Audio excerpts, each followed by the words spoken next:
Hey, what's up? Welcome to episode 36 of Movie Dumpster. We're well underway in our Trashing Through the Snow month for December.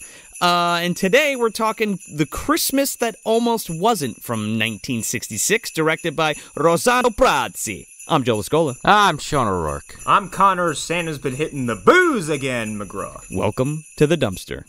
Wait a minute. If you are Santa, what are you doing here? You're early. Aren't you supposed to be up at the North Pole getting the presents ready for the children? Christmas is not coming this year. What? Not coming?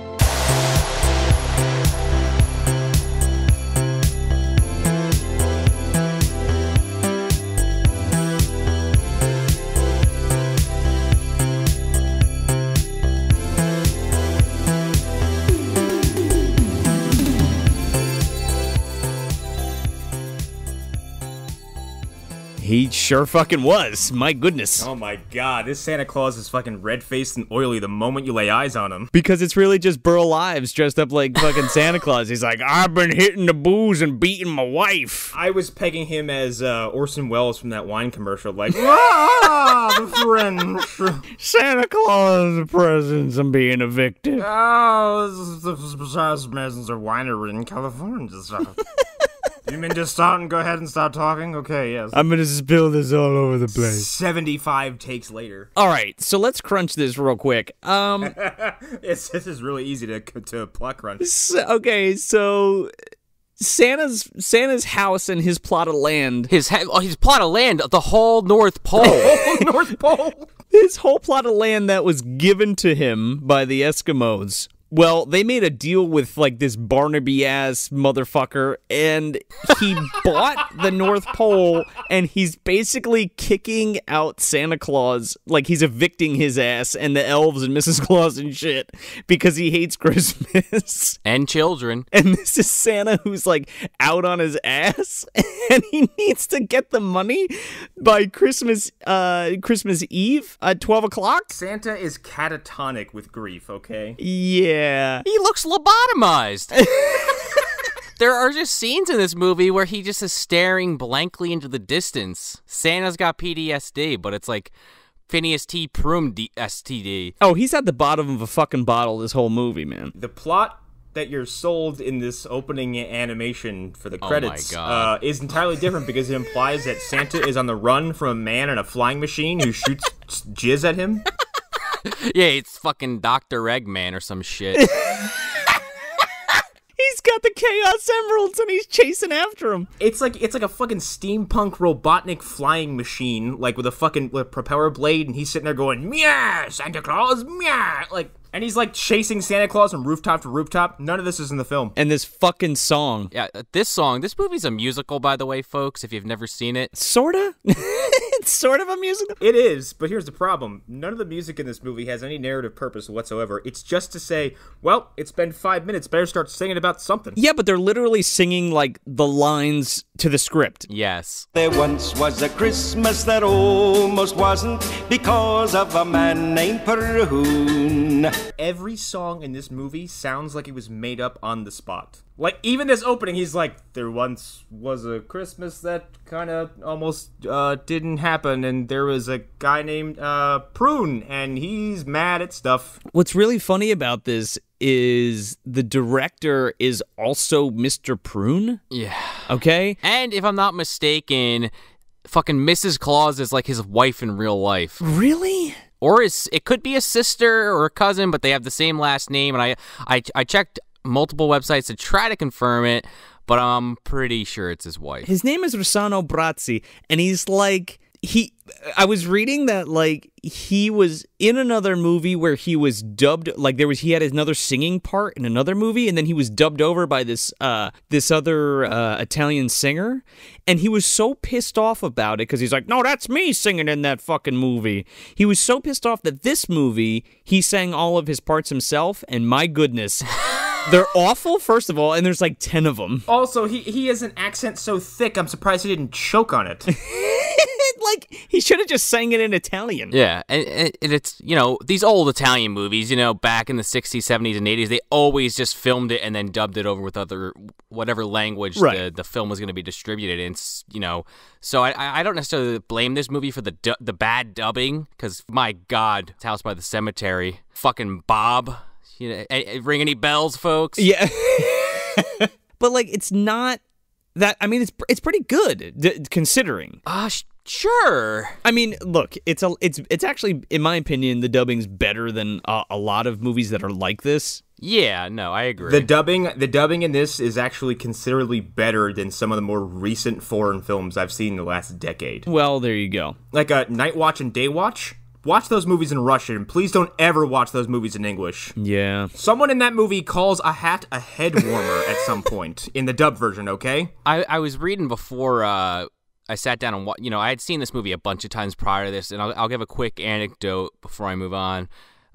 A couple of years ago, my mother was basically telling me and my brothers and my father about, this movie when I was a kid.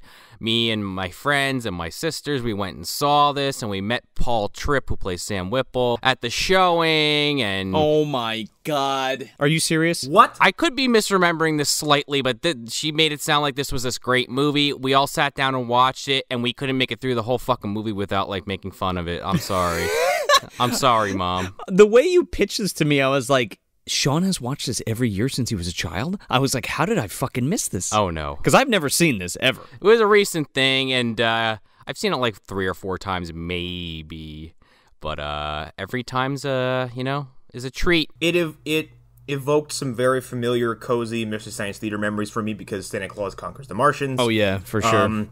The Santa Claus, Jack Frost. Yeah, Santa Claus where it's... Yeah, that's the one with the devil in it. Oh my God. Yeah. It's even rough with Mike and the Bots. I know, that one's movie, fucking... that movie is so boring and so weird. This movie's incredibly weird.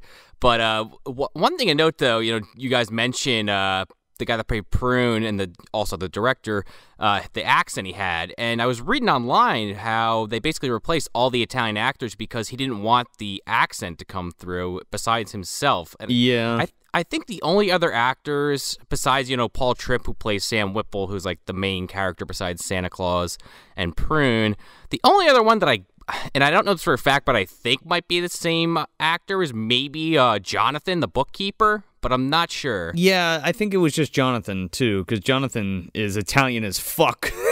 I got some stuff to say about Jonathan when we get to that. Oh, and maybe Mr. Prim, the department store owner, but everybody else totally dubbed over. Now that we're talking about Phineas T. Prune, I have a short list of alternative names we can give this guy because he's a very, very old-timey villain name. Apricot? Crabapple? Lemon? No, Prune! Here we go. Bartleby Applesnitch.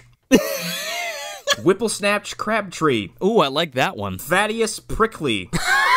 Vanderbilt Crumb. Bricklebrack Sourpuss. Aloysius P. Thorne. And last but not least, Bob Johnson. He looks like a Bob Johnson.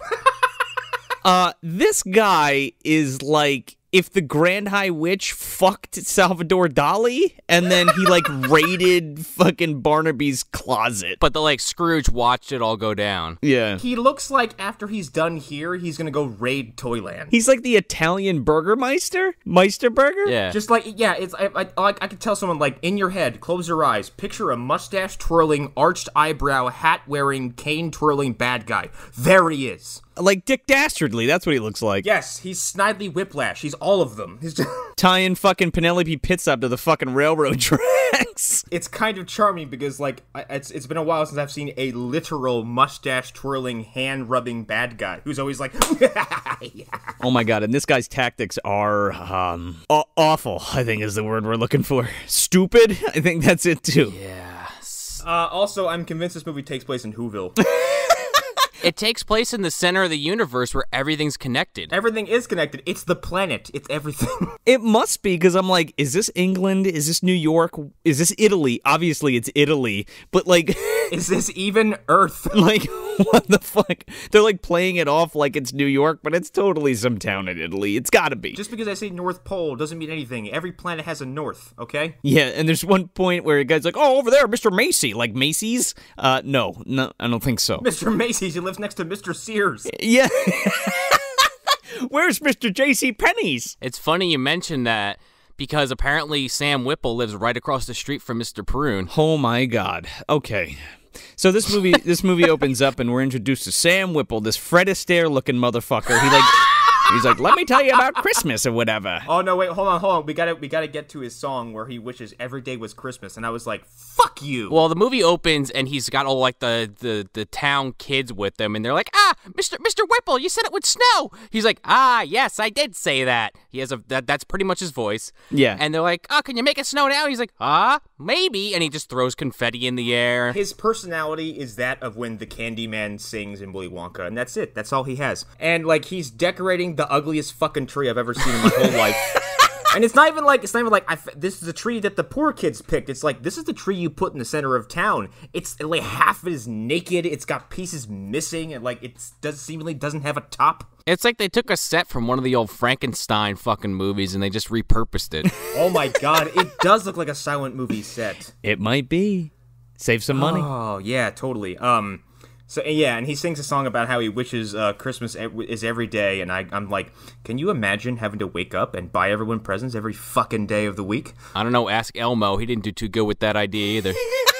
The global economy crashes. Sound fucking dated to anyone under the age of 20, honestly. We saw an animated cartoon quaint for the whole North Pole. A week's worth of pay, put it that way, from two people. A week's worth of pay in 1966 for being a fucking department store? Oh my God. Hold on. We're getting to it.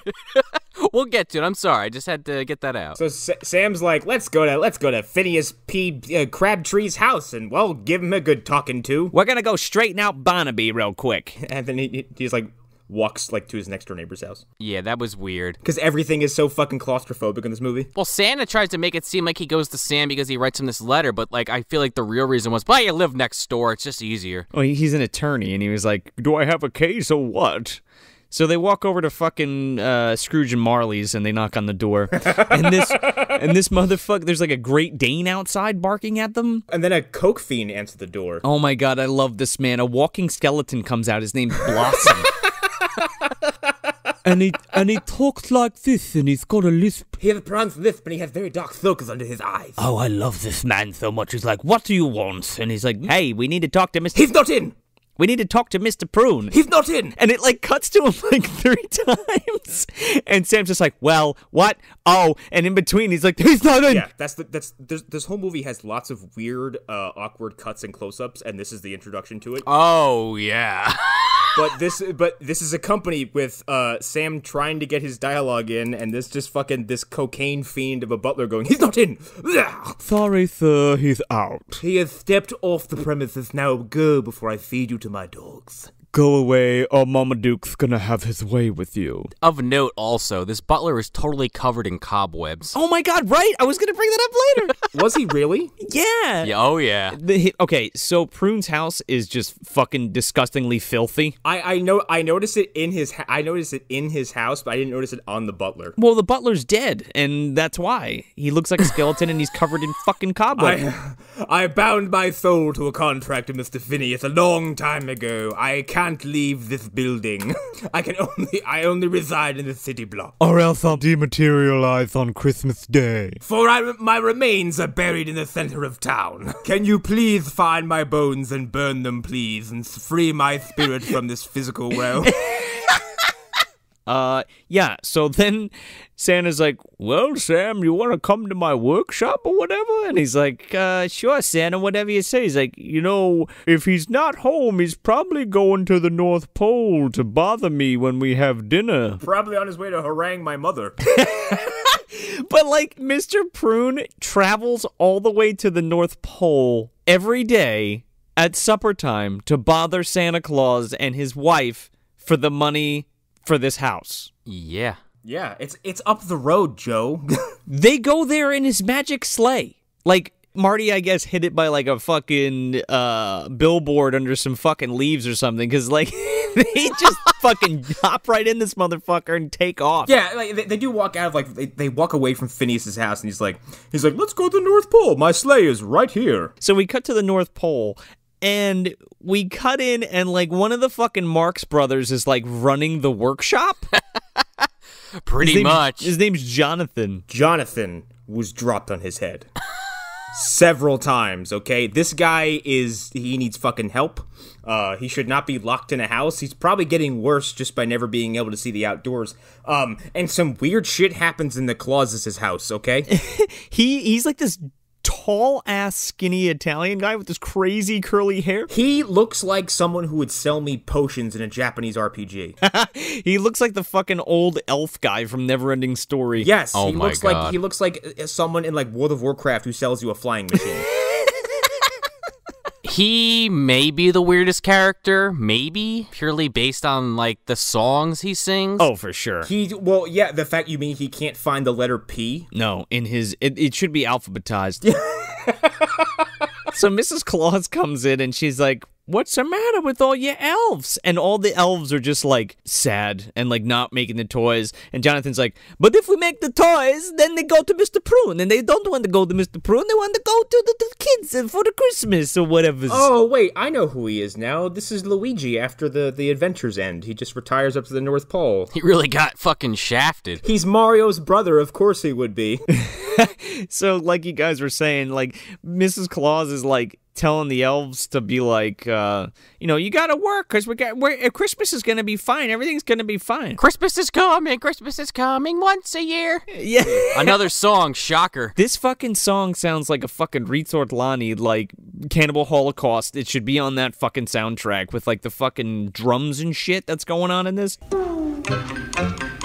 Good boys. I'm just gonna say it. Like, I'm not a big fan of musicals. It takes a very special kind to get my attention.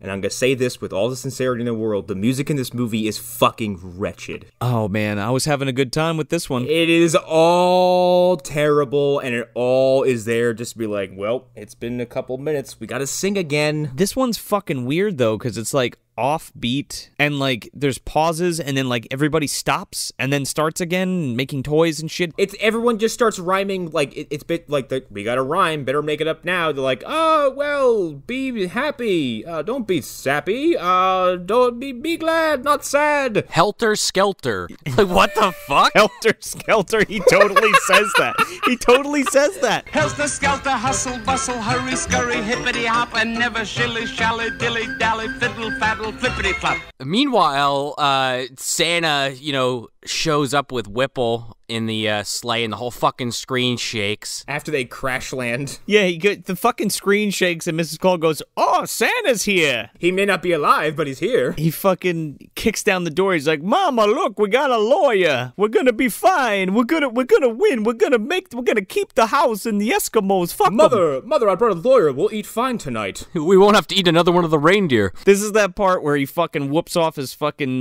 gear, and he's dressed up like fucking Raphael, and he like rips off the fucking coat, and he just has the red and white get up on underneath. Oh yeah. That's just his skin. He doesn't have any there's no such thing as clothes. It's just his outer. It's his epidermis. Look like Santa in a trench coat. You going to LaGuardia? And at some point, like, I don't know when exactly this happens, but I have to address it now before I forget it. At some point, all the elves are kind of dismissed, and these double doors open. And Jonathan, this tall, lanky motherfucker, stands in front of this doorway, and all the elves go into this room by crawling underneath his legs. And I'm like, what kind of kinky shit goes down the fucking North Pole? What is this? Go back to the workshop now. Crawl through my crotch. And then he turns around to go follow him, and he whacks his fucking head. So Santa's like, "Watch this, Mr. Whipple. Every day when we sit down to dinner, Mr. Prune knocks on the door demanding the money. Now watch this. Ready? Geez, Mama, that dinner sure smells good. Oh, is it almost time to eat?" And Grandma's like, or fucking Grandma, Mrs. Claus is like, "Yeah, it's piping hot on the table."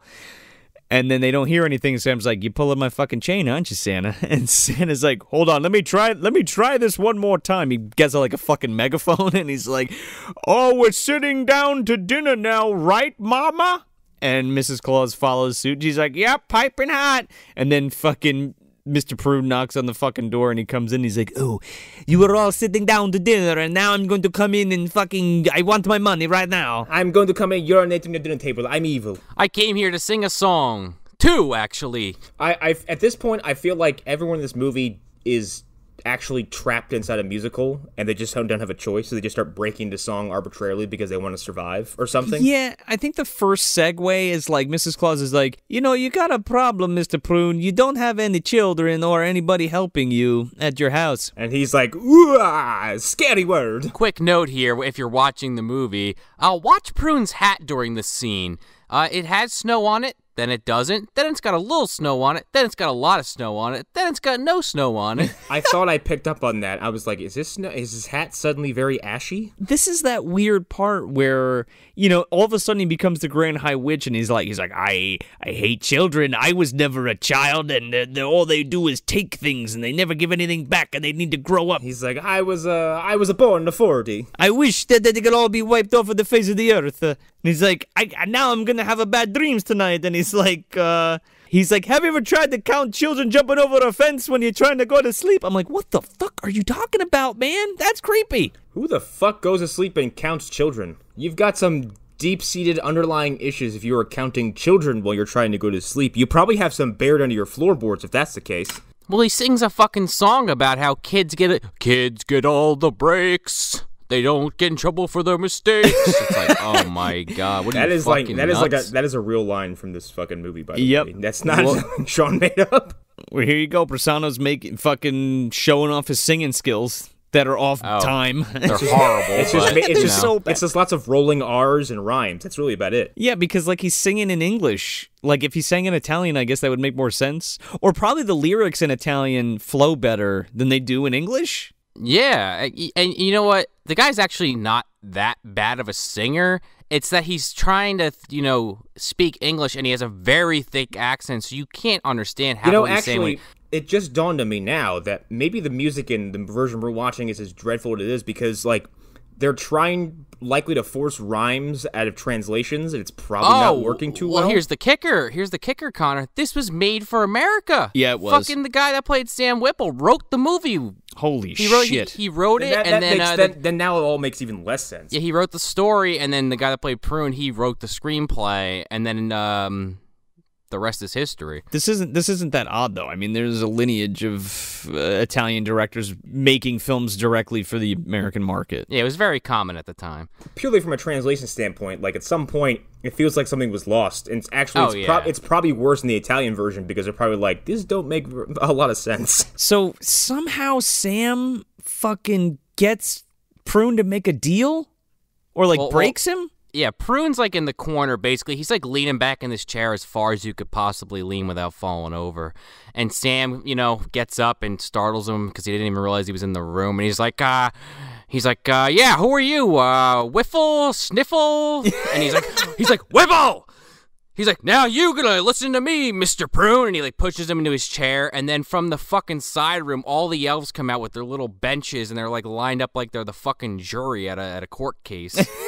Yes, that's right. There's they're holding court in the fucking Claus's kitchen. I forgot this devolves into, I thought the rest of the movie was going to take place in this fucking living room. I was like, oh no. I think we have a people's court sequence the rest of this film. What is it? The deal is if Santa can get the money by the 24th, by midnight, he's fine. Well, they come to this conclusion after Sam is up there doing his little speech about how he's like, Phineas T. Prune, what's the T stand for? Tightwad? Oh, dear God. And that's why he finally agrees to it, because they keep going back and forth that his name's Tightwad. My favorite part about this is he calls him Tightwad, and then Prune is like, Whipple's like, what do you have to say for yourself in response? He's like, Tightwad, give me a moment and I will come up with an appropriate response. I'm like, you need time to retort to Tightwad? It wasn't in the script. Sorry. I don't think a battle of wits is something you're probably very good at, sir. No. Take a shower. He stops and goes I know you are, but what am I? He gets up and he acts like, like you guys were saying, like he's going to cut some kind of deal with Santa, and he gets all emotional looking. He's like, oh yeah, you know what, I'll make a deal, Santa. And then Santa, Mrs. Claus, and Sam think they fucking beat this guy, with barely even doing anything. Just we convinced him, yay! And then 10 seconds later, well, if you give me all the presents. And they're like, you tricked us. You don't have to pay the rent, but you're not allowed to deliver the presents to the kids. No more Christmas ever again. And he's like, don't you want to stay here in your warm house with your wife? It's nice. With your mother wife or your sister wife? I don't know what she is. Ooh, jeepers. Well, Santa fucking marches up to him all pissed off, and I was waiting for the attack, but then I remembered this wasn't Santa's sleigh, and I got a little sad. Imagine if Man, I would really love this movie a lot if fucking a drunk old Santa walked up and just tackled Prune. fucking stuck a broken bottle in his eye, killed his ass. And then Santa really goes to court. You know, okay, here's a quick question. What is to stop them from just murdering Prune in the North Pole and throwing his body into the icy waters and no one ever sees him again? I was fucking thinking that the whole time. Feed him to the fucking reindeer. Fuck this guy. That's where Santa's mini pistol should have came into fucking effect.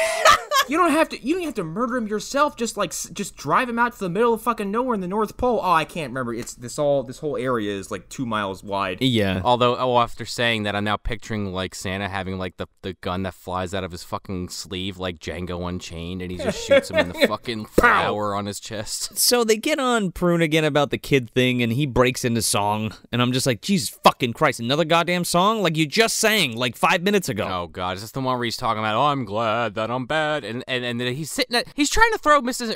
and Mrs. Claus out of their house, and they're like really accommodating to this guy. They're like offering him snacks and letting him sit at their dinner table with them while he sings about how much he hates them. Yeah. So then the song ends, and then Whipple's like, look. We're gonna handle this legality. With a legal way, okay, pal? He's like, why do you hate kids so much? He's like, you were a child at one time. He's like, I was never a child. I was born in a tube. And he's like, yeah, you were, you fucking idiot. And he's like, prove it. And, yeah, so, now they have a case against him because they need to prove he was a child at one point. This is where they tell Jonathan, they're like, hey, can you go, they're like, does the word name Phineas Prune anything to do? He goes, Prune, no. Oh, Phineas T. Prune. Oh, okay. No Prune. And it's like, check your fucking files, asshole. The books are in there. He breaks into a fucking song, just going, Prune, spoon, moon, June, prune, spoon. And people tripping over each other, getting books, and there's just fucking chaos everywhere. I'm like, find the book that says M through P, or whatever the fuck you need to do. Find the volume that's supposed to contain this information, okay? It should take one person. This fucking song is amazing. This was my favorite part of the film. It is the song, for sure. He keeps saying, prune, and the fucking elf will stop and be like, apricot? And he's like, no, prune. Like, how does Santa get shit done every year if this is the crew he works with? He fucking doesn't. There's like 5 elves. The rest all are fucking gone. They left. Well, like I said, he's lobotomized. He's in the corner just staring into the distance with a fucking bottle of brandy, sucking it down, just waiting for life to end. He's like, I'm waiting for the angel of death to come take me away. If anyone needs to know the Frankenstein Unbound connection, it's that John Hurt and his stupid fucking Buchanan created divergent timelines where Christmas is a fucking nightmare. Also, this must be a pocket dimension created by his super weapon because, like, there's just no other location except this. You can't leave. You just fall off the edge. I think he bought the land from the Eskimos and sold it to Prune. He's like, this is going to be hilarious. Well, see ya. He set Prune up. He's like, here's a lot of money I got from a long time ago. Wouldn't it be funny if Santa was thrown out of his house? I need to go to the North Pole and buy the land out from under the Eskimos. Why? Because it'd be funny, that's why. No other reason. Because it's a laugh. It's a joke. For my own personal amusement. So Prune leaves, and Whipple's like, you know what, Santa? I got it licked, baby. We're gonna go get a fucking job. And Santa's like, a job? ? And he's like, yeah, come on, let's do it. And then they go back to town. Meanwhile, Prune's outside with his fucking cane, and he breaks it on Santa's sleigh, and he's like out there having a hissy fit over it. So Whipple and Santa go into town, and they like go into this fucking department store. And the guy inside's like, I'm not giving you a fucking job. Get out of here. And he's like, but wait a second. I got to show you something. And he's like, come here, Santa Claus. Oh, and this Santa... is so... Okay. This sequence was bizarre because it's like, yeah. In dead silence, Whipple strips this man of his outer coat, spins him around, and at some point I thought the clerk was going to reach across and grab Santa's nuts and be like, great specimen. He goes, wow, this is brilliant. And he's like, look, what did I tell you? This is Santa Claus. You know what he's going to do? He's going to fucking sit here. He's going to talk to kids and he's going to bring business in. And he's like, the guy's like, wow, this could revolutionize, this idea could revolutionize department stores. And we're going to bring Santa Claus in and the kids will come in and they'll buy shit. That's how it happened, everyone. That's how Santa Claus got put in malls. The whole time he's giving this speech, Santa looks like he's an Alzheimer's patient. He's just standing there lost in thought. He's realized that this is what his life has come to, and he's contemplating throwing himself off the nearest bridge. The guy who owns in the department store is like, wow, he looks like the real Santa. And he just keeps going, I am Santa. And he's like, hey, he pulls Whipple to the side. He's like, hey, what's wrong with your friend here? Is he fucking crazy or what? He's like, no, he's just, he's play acting. And he's like, but I am Santa Claus. And he's like, we're going to pay you to be Santa. And he's like, I'm going to get paid to be Santa, but I am Santa. Yeah, go sit in the fucking chair. Shut up. It's really fucking manipulative. And then Sam goes, well, what's my job? He's like, you're the janitor. You got to work from the bottom. And I'm sitting there thinking, Sam, why don't you go out and win some fucking court cases so you can put some money towards this? Why are you going to just sweep the goddamn toy store? What are you doing? You're an attorney, but you're going to dust shelves? Like, this man's an attorney. What the fuck are you doing? Accepting a janitor job. Like, that's what I'm saying. Like, Sam Whipple has so much fucking money that he's just like, oh, this will be great. I'm gonna be a janitor for a little while with Santa Claus. Instead of just giving him the fucking money so he can pay for the house. I need my cut. I'll dust shelves. Even though if he didn't work there, the guy could probably afford to give Santa a little more. That's a good point. That's what I'm saying. Like, just go collect the fucking court case from whomever and, like, you're set. Like, what are you talking about? During this entire sequence, by the way, Prune is just in the window creepily fucking just watching, and by the end of the sequence, when he realizes they're actually getting hired, he just fucking sulks away. Slinks away, I mean. Skulks? Yeah, he skulks. He's Prune. He skulks, he fucking creeps, he slides. He's like the Blob. He slinks, he slides, he's an Italian slime ball. So he leaves in a huff, and this is the point in the movie where you realize Santa is terrified of children. Oh my god, this fucking scene. What is with the weird kid shit in this movie? I don't know. I don't know, but it's all of it is terrifying. And like Whipple is like, gotta give it. He's basically telling Santa to laugh, and Santa's like, ha ha ha ha ha.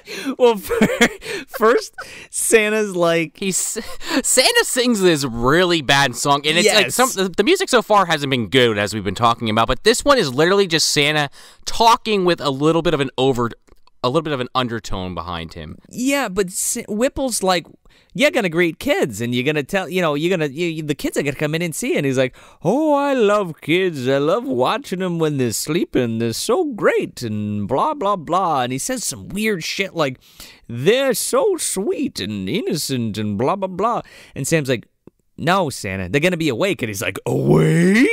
And their bone marrow is delicious. He's like, I have to face children while they're awake, but I can do whatever I want to them while they're sleeping. Oh my God. So he sings this creepy-ass song. What do children look like when they're awake? I guess they're just people like us, and they do things sometimes when they're awake. They do things like walk and talk. Sam just follows him like a puppy, smiling, listening to this fucking spiel. Okay, that is his job throughout the entire film. He's like a fucking golden retriever. He just stands there and grins the whole time. What do you want me to do, Santa? Why is Sam teaching Santa Claus how to... be Santa Claus? Yeah. This is like the scene in T2 with the fucking Terminator...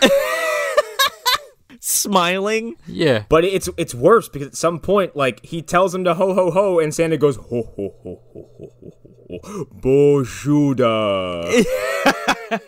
Kiwanawanga. He turns into a fucking hut at some point, like fucking Jabba-Doo Hut, man. Like, and he's like, GB Jedi. This was the scene where, if Prim was actually paying attention to what was going on in his shop, they would have both been fired and given white straitjackets, because they're sitting there on the Santa Claus chair going ha ha ha ho ho ho hey hey hey ho ho ho ho ho ho ho. Like, they're like, what? These people look fucking insane. But like Connor was saying, this, like, he's ho ho hoing, and like Sam's feeding him lines, and he's like, what do you want for Christmas, little girl? And he's like, what do you want for Christmas, little girl? Ho ho like, remember how Ralphie sees Santa Claus in the Christmas Story? That's how this Santa Claus is. Ho, ho, ho. What do you want for Christmas, little boy? I don't know if you guys are familiar with it, but the SpongeBob Christmas special. No. I've never seen that. At the end of that special, there's this fucking whacked out Santa Claus. I want to say a gorilla at some point is involved. It literally is like flying away in the Bikini Bottom, and he's literally just grabbing his face, making similar motions as this Santa Claus, but clearly played up for comedy. Particularly this scene, like, has John Goodman ever played Santa Claus? Like, that's what this made me think of. Wait. He voiced the Santa bot on Futurama. Did he really? I'm almost positive he did, at least the first time around. Well, I know for a fact that he was Frosty in Frosty Returns, and that's a fucking piece of shit. Yeah, it sure is. You want to hear John Goodman sing? Well, maybe we'll visit that one next year. There's no more snow. I can't even. It's bad. Don't look it up. Well, he's no Jackie Vernon, but, you know, whatever. Yeah. Was it that's I can't remember how we get to the sequence of two grown-ass men playing with toys on the floor. Santa says something like, wow, Mr. Whatever's got a nice array of toys. I'm gonna try some out. Oh, that's right. Sam is like, he's got some fucking toy in his hand, and he trips over nothing. Yeah, he's like, I broke it. He's like, my hamstring, and just falls over. And he's like, whoops, I broke it. Even though there's nothing on it that's seemingly broken, and Santa Claus is like, here, I'll take it. It's fixed. I'm just gonna pull it along on its wheels. Look, it's brand new again. Let's wind up every fucking toy in the store and roll them around. It's like the end of fucking March of the Wooden Soldiers. Yeah, basically. The little monkeys there in the fucking Mickey suit dropping bombs on the cat. Yeah, this is where Prune got his idea to change his name and go invade Toyland. He was one of the boogeymen. Yeah. Yes. Great big mouth with great big teeth and hair all over the body. Like he wasn't Barnaby, he was a boogeyman. Yeah, so they're like, it's this weird like montage. This is the first weird montage where it's like close-ups of these fucking grown-ass men like laying down on the floor playing with these toys. Lots of wide-eyed, like kind of dead staring grins from Sam Whipple. Like open-mouthed toothy grins like, ah. Yeah, look at it go. Then these kids come in. And one of them just has to put their fucking dirty-ass face in the glass. Yeah. Oh, you mean this kid and her snooty ass mother? They're both snooty. Her and the mother. Veruca Salt. This girl comes up and she's like, grown men playing with toys. Nah. Oh, what are you doing? It's very unbecoming of your department store. Listen, Cindy Lou, go to the back of the fucking line, okay? That's her mom, actually. The little girl's into it. She's like, yeah, I want to meet Santa Claus and get a toy. Sure. So they do. They clean up the fucking the store to the fucking Benny Hill theme, and then he sits down in his throne, and the kids are like, "Great, it's store's open for business," and they all come in. Meanwhile, Mr. Prim is nowhere to be found. He's in the back snorting cocaine. Oh, for sure. He's like, this fucking Santa's gonna do me a solid. Rail me up, baby. I think a lot of people in this movie are in the back snorting cocaine, to be honest. They might even have had some cocaine gum for all we know. It's possible. The Coca-Cola with the actual Coke in it. There you go. That's how Santa kept going. That's why that's why he did all the Coke ads. Yeah. Jesus Christ. See, this is where it all stems from. So the first kid that goes up to him to fucking get, their fucking mind read is the kid that was complaining about two grown men playing with toys. I'm Santa. I'm going to tell you a fortune. Here we go. Do you know who I am? Yes. Do you know who I know who you are. Mom! Oh, little Sarah. Do you think this is air you're breathing? This is the world as you know it. This is the world as it is. God. I'm sorry, but I'm just now picturing the Matrix, but it's fucking Sam Whipple, like, getting handed, like, the fucking red pill from Santa Claus. Oh my god, I want to see, like, that dude, that character, like, waking up in the fucking Matrix, just like, wow, wee, look at all this technology. Sam Whipple can dodge bullets? Yeah, Sam Whipple's in the same universe as Joe Pantoliano, or however the fuck you say his name from Baby's Day Out. Pantoliano? I don't know, I still don't know. Thanks, Dr. Buchanan. Oh shit, he's fucking out of the Matrix. Ah shit. So there's a long sequence of kids just walking up and giving creepy smiles to Santa. and lots of music over it. And like in the background, above them, over a railing, is Thaddeus Crabtree. Well, not quite. Basically, yeah, like you're saying, Connor, all these kids are coming up to Santa, and then it cuts to outside where Prune is behind a tree with a fucking spyglass looking in. Yeah, what is that about? I don't know. Maybe all the kids freaked him out, so he ran away. And then you cut to the scene of him in his house, and like we mentioned previously, it's just filthy beyond belief. Yeah, and he's like, oh, what am I gonna do? The fucking Santa's he's gonna work it for the week. He's gonna work it for a week, and then all of a sudden he's gonna buy his fucking property back for me. What am I supposed to do?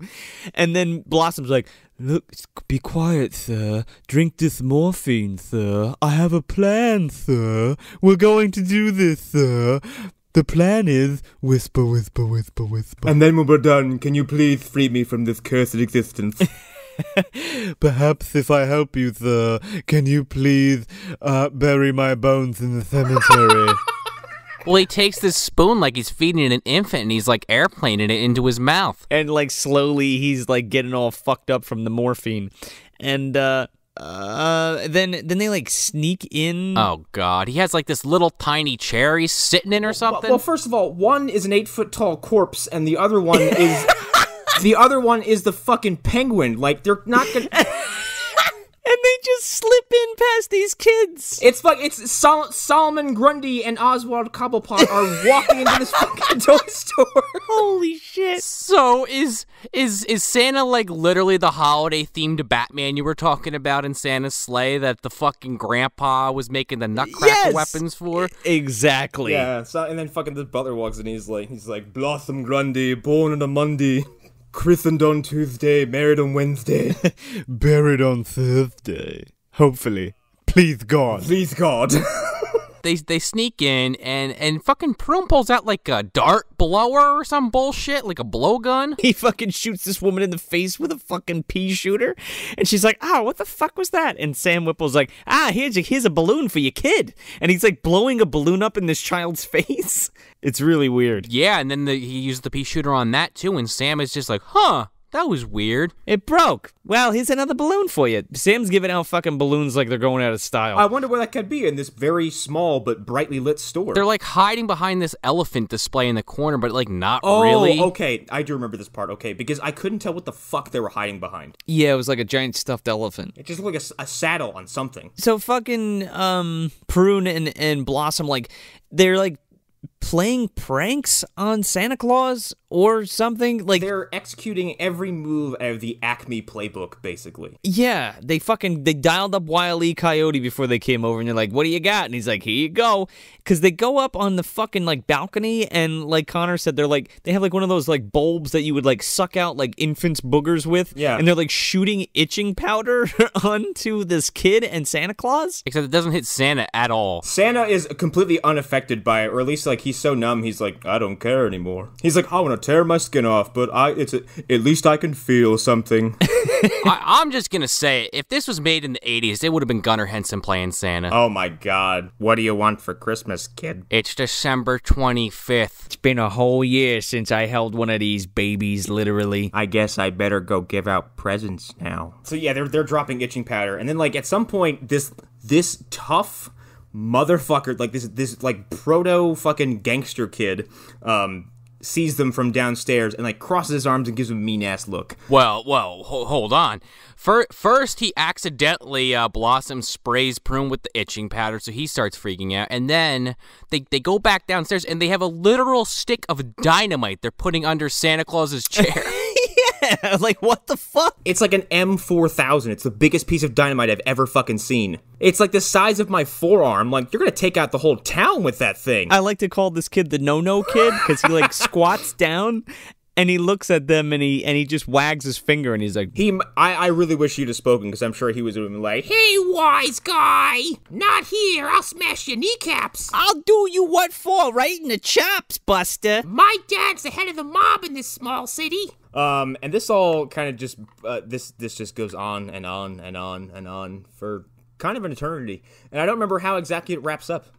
Well, you know, they get caught with the dynamite from this kid, so then they go back to the fucking mansion, and then the most annoying scene possibly in the whole film. Wait, 1 second, let me just go back. When they're lighting this fucking stick of dynamite under him. You can see, like, Santa's, like, pant legs are pulled up between his boots and his fucking pant legs, and he's got his fucking hairy-ass legs exposed. I thought the same thing, but when you really look at it, apparently the top of his boots just have a really protruding brown trim on them. Are you sure? It looks that is some like fucking flesh-colored hairy legs that I saw. It totally looks like it, so it can go either way. I like to believe it was his legs, honestly, but I can't confirm. Like Santa was getting a little hot and fucking cuffed up his pant legs. Santa's fucking capris. So back at Prune's mansion, whatever. It's really just a house that's kind of meant to look more important on the inside. Like I said, one of the most annoying scenes in the movie where basically him and Blossom are sitting there trying to think of ideas of how to screw over Santa Claus, and they're just going back and forth. Think of something. Think of something. Think of something. You got anything? Nah. Think of something. Think of something. I thought of something, sir. I thought of something, sir. I thought of something. I thought of something. Whisper in your ear. I thought of something. And then Prune finishes it off going, that's something. That is something. That is something. And isn't this done in semi-musical form? Well, we cut back to fucking Prims, and we get another Whipple song. Oh, dear God. I don't remember what this one is either. Oh, this song was bad. The only I wrote down 3 words and I gave up. I just wrote, got no time. Don't remember the rest of the context. Got no time to write it down, apparently. Yeah. So I just remember, like, Sam, like, running around the store. Again, who could make the sun rise? Sprinkle it with dew. And he's, like, throwing gifts to people, and they're just, like, walking out with them. Like, they're not even paying for them. But he's got, like, the broom, and he's only, like, half-assing it. Like, he's going up the steps, like, kind of just sweeping, like, one part of these massive steps. Like, how does this guy have a job? He doesn't need to be there. He's a fucking millionaire fucking around at, like, a fucking, at a janitor position. Like, what are you talking about? And Prim's in the back fucking smiling his ass off. He's like, oh, the money that we're getting today is fucking sweet. Where's that cocaine?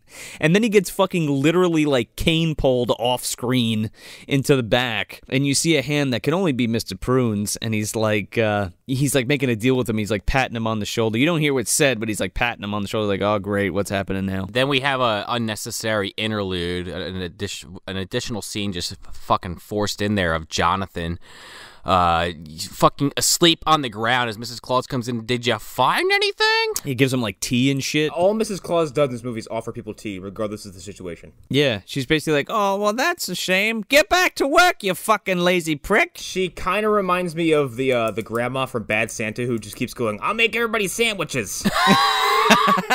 Yeah, so you get that little aside just to follow up on that fucking plot point, and then it jumps right back to the department store. So Sam and Santa are cleaning up the store. Oh, this is when we learn that Prune is a Jedi Master. Also, it's been a few days, apparently, of them doing this, and now it is officially Christmas Eve. Oh, that's right, because the way we transition is Sam goes up to the calendar and just starts ripping fucking days off, and it's Christmas Eve. Sam has been in the same clothes for 4 days. So is Santa, but no one seems to care. That is his endoskeleton, okay? I'm sorry, his exoskeleton. He wears it all year, P.S. If you remove that, you'll just see his flesh and organs. It smells like shit and booze. And not all the places you would expect. Yeah, that's his beard. Tobacco and fucking reindeer piss. Yeah. His beard does have a yellow tinge to it. I mean, he's probably dead by now, so who really cares? Everybody else that's in this movie pretty much is. Yeah. Except for Mr. Prim. He's still alive. I mean, good for him. Is he really? Hey, good for him. He's like 93. Holy shit. Oh my god. So Sam and Santa are hanging out in this store, and then, like, fucking boxes of toys just start, like, flying off counters like there's a fucking poltergeist in the room. Well, the first one's weird, but the second one you can totally see Prune push it with like a cane, and like there's like a bunch of toys that fall and break. And then Prune steps out and is like, I bought it at the department store, so now you're working for me. And he's like, oh, god damn it. And he's like, you're gonna fire us, son of a bitch? And Prune's like, no. Well, of course I'm going to fire you. Whipple's like, well, you can't just fucking fire us and not fucking pay us. And he's like, no, of course not. Here you go. And he fucking gives Whipple and he gives Santa their pay. And then Whipple gives Santa his half, or his paycheck, and then apparently that's enough for Santa to pay off Prune. He's like, oh, $8, I'm set. Yeah, like they worked for a week in 1966, what were these guys getting paid? $100 a fucking hour for a department store Santa Claus and a janitor? Also, we have to remember, this is Whoville, so who knows what kind of currency they have. So then they give him the money, or Prune gives him the money, and Prune's like, oh, but you broke all my fucking toys, so it says right here in your contract that if you break any of the toys in the place, you gotta pay for them. So he takes all the fucking money back from Santa Claus, except $1. This is so roundabout, like just walk in and go, get the fuck out, I'm not paying you, it's a right to hire state or something. Well, he's loving this, man. He gives him the money, like gives him all the hope, and then just takes it away. But he leaves him with $1, right? And then Santa sits on his fucking hat. And then Santa's like, oh, I'm sorry for sitting on your hat, Prune. And Prune's like, that's fine. It'll only cost this much. And takes Santa's last fucking $1. Santa's a goddamn saint in this movie. He sure is. He really just puts up with this guy the whole time. This is the point where Santa picks up a fucking, like, toy soldier and stabs this guy to death with it. Oh, yeah. Oh, he's got nothing to lose now, man. He's booze and cocaine fueled. This is where he starts to quote-unquote fall down, like, and just, like, grabs an Uzi and goes out into the fucking freeway. Well, he's standing there with the blood all over him, and he turns to Sam, and he's like, you'll defend me, right, Sam? Right, Sam? I don't know, Santa, you ain't got a case. Hell no, you're guilty as shit. I can prosecute you in 2 seconds. Hold on, I gotta make a few calls. Let me find you a lawyer, a good one, a first year. 10 years later, they finally close the case, and Sam's, like, looking through his vault, and he's like, shit, I knew I forgot something. Didn't send him the bill. So Santa and Whipple fucking just walk out, and they're, like, sitting on a bench, like, completely defeated. Like, the next step is just grabbing like a newspaper and like stuffing it into their clothes and going to sleep and then dying from exposure. So then this little kid is like whistling and shit walking down the road with this like a top of a tree. Sam's like, hey, what are you doing out here so late, kid? And he's like, oh, the Christmas trees are on sale at midnight because, like, all the good ones are bought or whatever, and they got to sell them. So I just, I go out at midnight every year to get this because we're poor. I'm poor. Also, this kid has a gnarly mustache. He's got a better mustache than I do. Oh, man. I was going to say, either that was dirt or he's got some weird puberty things going on because he has the very noticeable peach fuzz on either side of his mouth but not under his nose. Yeah, he must be smoking too because that shit's like a tingy, like a yellow. It's that, or it's just that this movie's representation of poor people is like they have to be dirty. Put dirt on his face. Make them sleep all together. Tie them to a bench like from hell. So again, with the help of a 7-year-old kid, Santa's like, I'm down on my luck and there's nothing we can do and my house is going to be repossessed at midnight. I want to say that like everyone except Mr. Prim in this movie who comes across Santa Claus just takes at face value that he is the Santa Claus. Right. He's like, wait, you're the real Santa. Like no one ever questions it. They're like, hey, you look like Santa. I am Santa. Holy shit, you're Santa. Yeah, we didn't get the earnest version where everyone just thinks you're batshit insane when you say stuff like that. Well, Santa doesn't even tell the kid what's wrong. The kid's like, what's wrong, Santa? And Santa's like, oh, nothing, I'm fine. And he's like, you're lying to me. And Wimple's like, come here, kid, I'll tell you what's happening. And Santa's like, don't tell the boy. And he's like, fucking shut up, Santa. Don't be so proud. He's like, look, I'm sorry, Santa, but I gotta tell this 8-year-old you're outdoors and there's not gonna be any toys this year. And then all of a sudden, little Jimmy's like, what? No toys? And he's like, Santa, I gotta help you. We'll help you. I only got a quarter, but here, hang on a second. And this is the part where I was convinced that this kid was like a Christmas haint or some kind of weird demon or some shit. Because he starts running down the fucking block and he's like, wake up, all the kids in the universe. We gotta help Santa Claus. He's Mr. Satan at the end of Dragon Ball Z asking them to give the energy to Goku. Everybody give your powers to Goku to beat Majin Buu. He's fucking screaming at the top of his lungs in the street. Yeah, he's just running and going like, wake up, kids, wake up! And like there's lots of like shots of like kids like going like, yeah, like just not wanting to get up. Yeah, there's the family of like 6 kids in one bed with the fucking piss pot on the chair next to the bed. It's fucking Charlie Bucket's house. Yeah. Suddenly, like you can hear like the thunder rumbling in the background as like 14,000 children converge on Santa Claus all at once, all carrying like urns, or like something like I guess it's supposed to be piggy banks, but they're like little tiny potted spheres. Yeah, they're I guess that's was common because they're not piggies. They're just like they're like balls. Yeah, they look like little nipples. Like they're really strange looking. I don't know if I would have made that correlation, but sure. They're like clay pots. They all fucking grab their piggy banks and run outside and just give all of their life savings to Santa Claus. And he's like, oh, thank you, children. I need the help of the kids to give me all the money because the stuck-up fucking lawyer won't give me his. Well, and it's probably got to be, I think they say it's like 10 o'clock, like right before they meet this kid. And let's say for the sake of argument, because it's, it's a movie and it's magical and whatnot. Let's say it takes them 20 minutes for these kids to get there and another 40 minutes to get it all into his sack. The timeline's so tight on this, it's incredible. Also, there's a lot of weird close-ups of Santa grabbing kids and just nuzzling them with his beard. Do you think Sam was on the side, we're on a fucking timeline, Santa? Can you speed it up? Can you stop groping the kids? All right, we got places to go. Yeah, what the fuck is with that? It's very, very close. You're up in Santa's chest, and he grabs a child. He's like, "Hello, headbutt," and just pulls him in and just just touches his head with his fork. Thank you for your money. Goodbye. Thank you for your dad's money. So he's like, we're not going to be able to eat for the next week, but here you go, Santa. But I'll get a wooden train. You can't eat that, you fucking moron. Watch me. So they go back to so Santa and Whipple fly back to the North Pole. And they crash land once again. Prune gets one more song in. Well, that's a lie. He has another one later. I forgot for a second. Yeah, Prune's up there in the North Pole just waiting, counting down the minutes, and they have this sight gag where he keeps changing the time on the clock on the wall, and then he sits down, and then Mrs. Claus gets up and changes it back, and they do this twice. Because she comes up to see if he changed it, and one of the elves points it out. And then Prune just starts singing about how he hates waiting. And, what do you have to do while you wait? He hates everything. Why is this news to anybody? He should start I hate waiting. And Miss Claus be listen, there's not a thing in the world you don't hate. For 5 seconds, don't fucking sing. Have some tea. Yeah, have some tea. I didn't poison it. Maybe that's why she keeps offering him tea. She's trying to murder him. No, Mrs. Claus has no idea that Santa Claus got the money. And she's like, it's almost 12 o'clock. And Mr. Prune's here. How about I poison his tea? Better resort to plan B. All hope is lost. Where's the arsenic? I mean, they got enough elves. They could just chop his body up and eat him. Meat's back on the table, boys. The fucking elves eat him.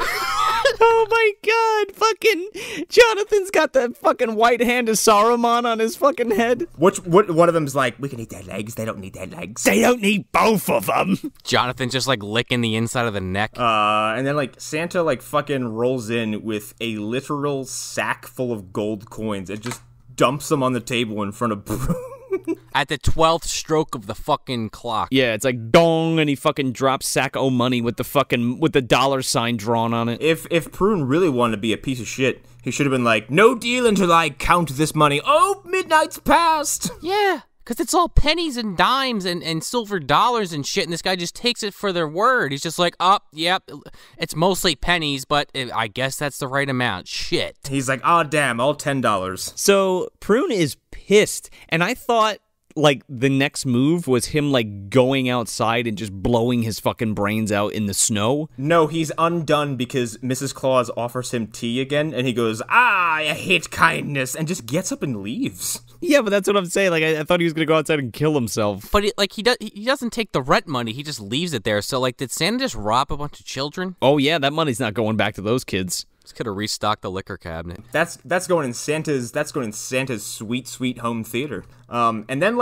all of a sudden he's just got Christmas prepared in the next room. He's just oh yeah, get all those presents that we didn't have before. And then they load up the fucking sleigh, and then he's you're coming too, Mom. Yeah, everybody get in. Come join me, Mr. Whipple. We're gonna deliver presents. And then on their way out, they're trying to leave, and Jonathan runs out and goes, Santa, and he tries to tell her that Prune is actually a zoonoid. Would have been a better movie. Oh yeah, turned into a half bug. It would explain why he was never a child. It's because he was raised by the Kronos Corporation. But who gets the Guyver suit on that one? Is it still David Hayter, or is it Santa? Is it Whipple? Sam Whipple gets that fucking shit. He's singing in the rain right into the motherfucker. He slips and falls. Can you imagine him doing a full fucking Fred Astaire bit, but slicing people's throats? That would be amazing. I'm singing in the blood rain.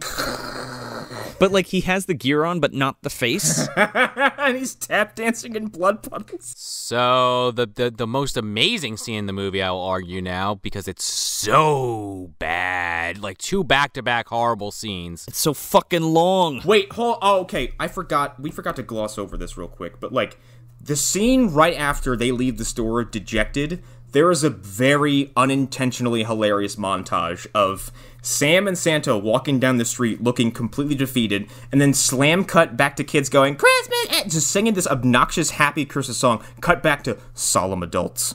And then cut back to people singing, and then cut back to 2 guys looking like they want to fucking off themselves. Like, You have this scene where they leave after Jonathan hands the last gift off. And I kid you not, it is literally like they just found some toys at Prim's department store and just, filmed it on a fucking, backdrop. Santa's just a freaking little toy that you could buy at Rite Aid or something. Oh, it's like these, stop motion miniatures. I actually like this scene, with the reindeer and shit.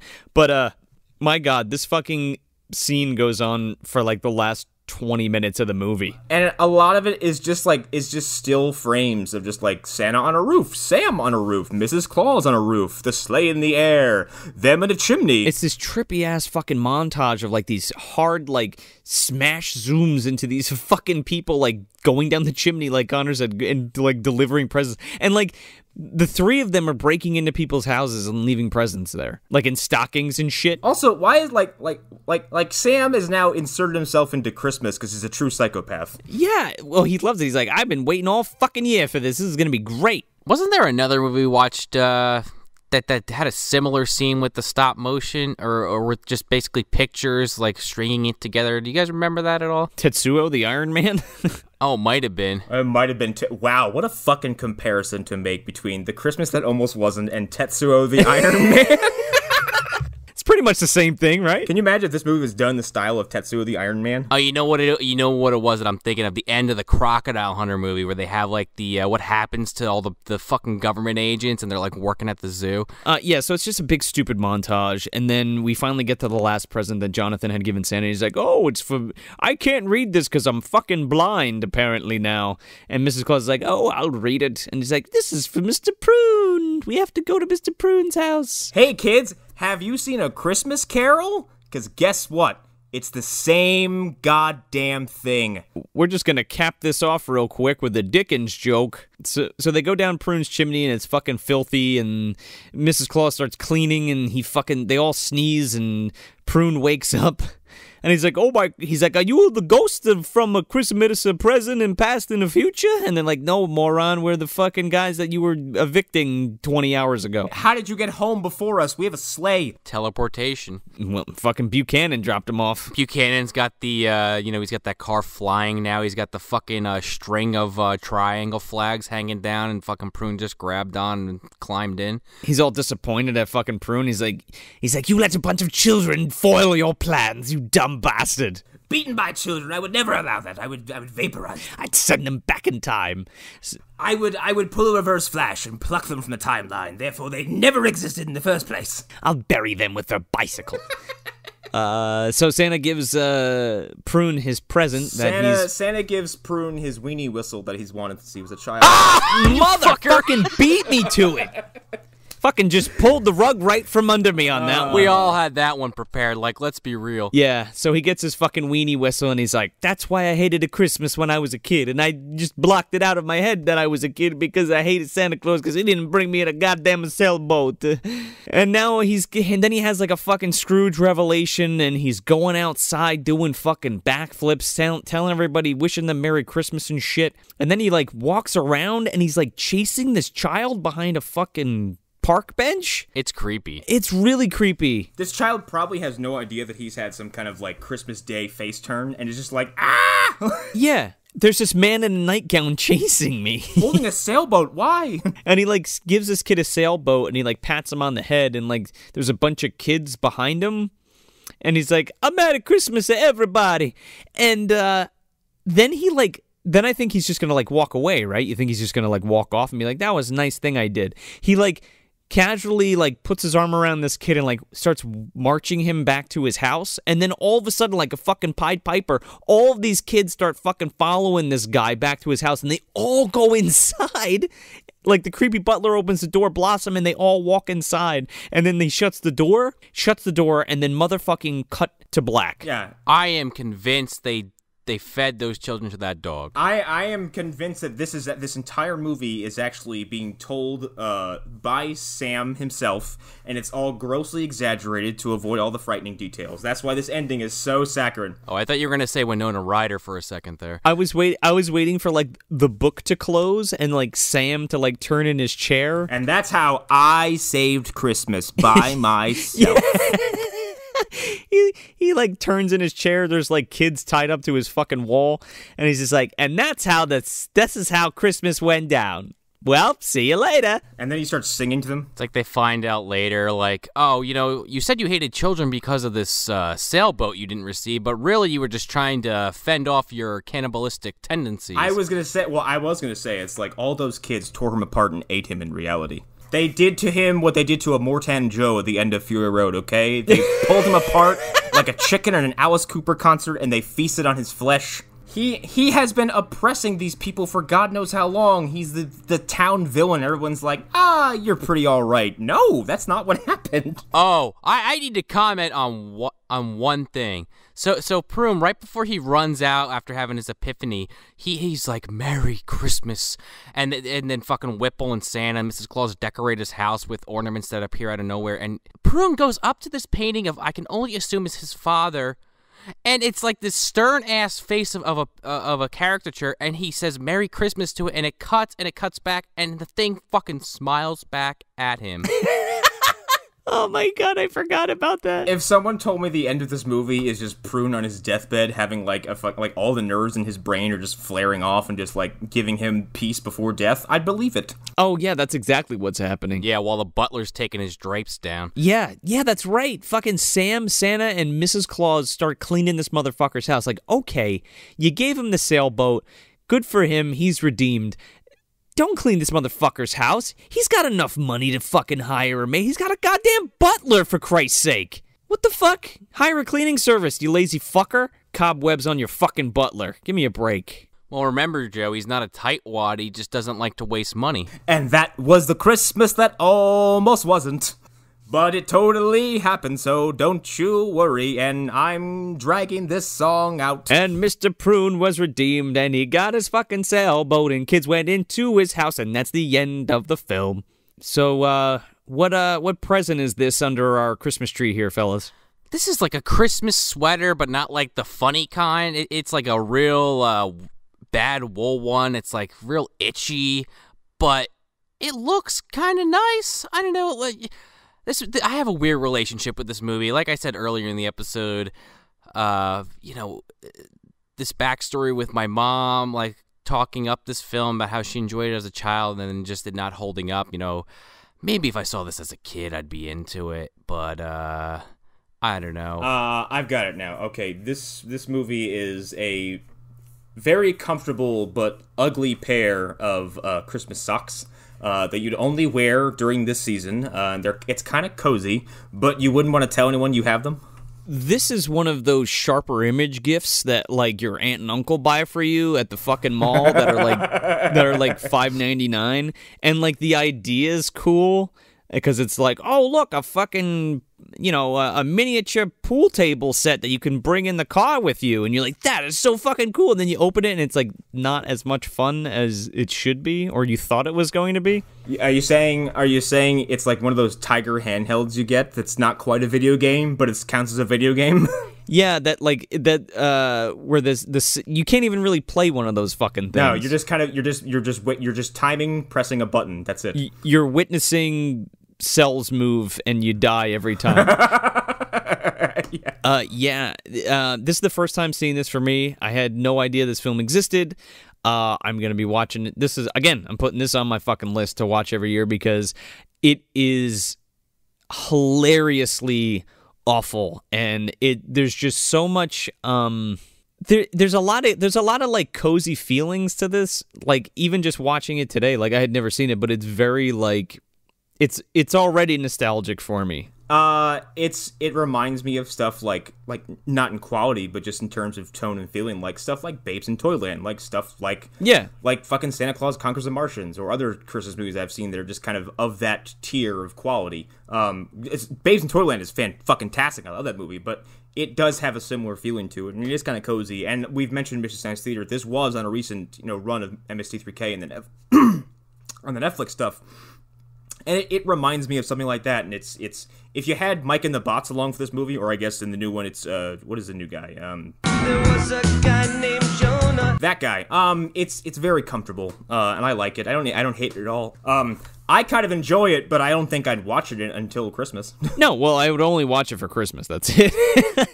I'm just gonna revise my answer slightly, if that's okay, because I thought about it more while you guys were talking.